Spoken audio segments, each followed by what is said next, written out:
Dans ce nouvel épisode, je vais vous parler de Diego. Diego, il est responsable de la maintenance dans des résidences immobilières. Il travaille en sous-traitance pour des syndics de copropriété, etc.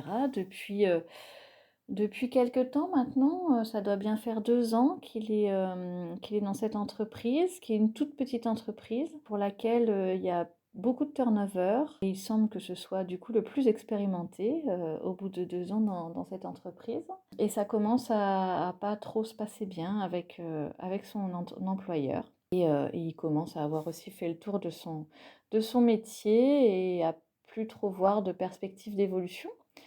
Donc, c'est dans ce cadre-là qu'il rentre en bilan de compétences. Il se trouve que les relations se dégradent, que, la rupture conventionnelle qu'il avait envisagée, lui est refusée, qu'il n'en peut plus et donc il finit par démissionner et pendant ce temps, du coup, on travaillait sur le bilan de compétences, donc ça tombait aussi, plutôt bien.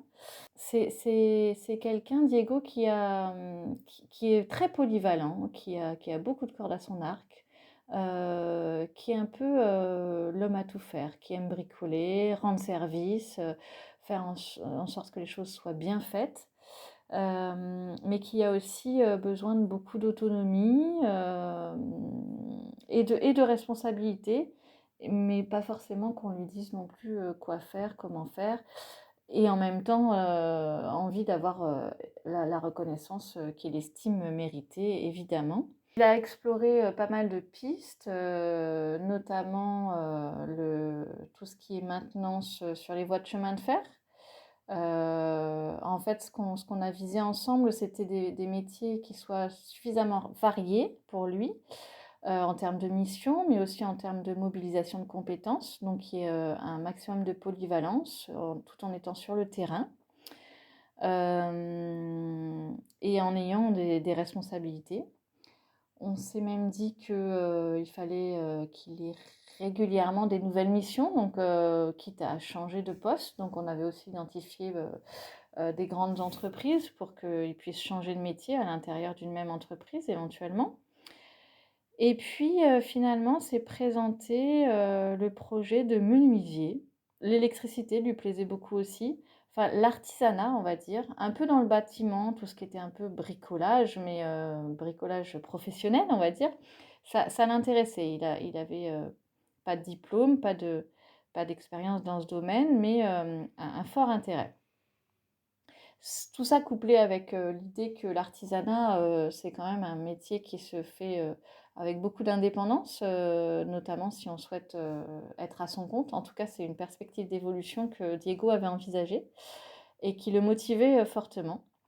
Et une chose en entraînant une autre, alors qu'il avait repris une activité, parce que bon, bah, vous l'aurez compris, il n'était pas trop capable de rester sans rien faire.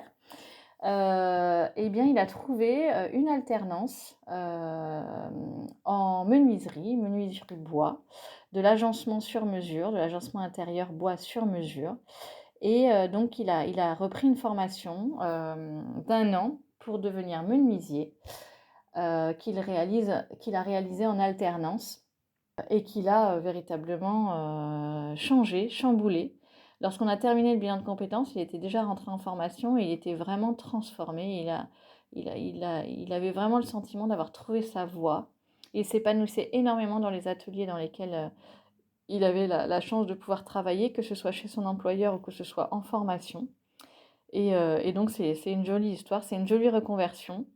Derrière, ça s'articule assez bien avec son projet de vie, qui est de s'installer, éventuellement à la campagne, dans une maison avec travaux, dans lequel il pourrait avoir son petit atelier, que ce soit, à moyen long terme ou que ce soit immédiatement si l'opportunité se présentait.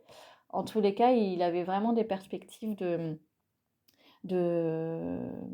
d'évolution dans cette branche, et ça le motivait, vraiment beaucoup. Donc c'était vraiment une chouette histoire.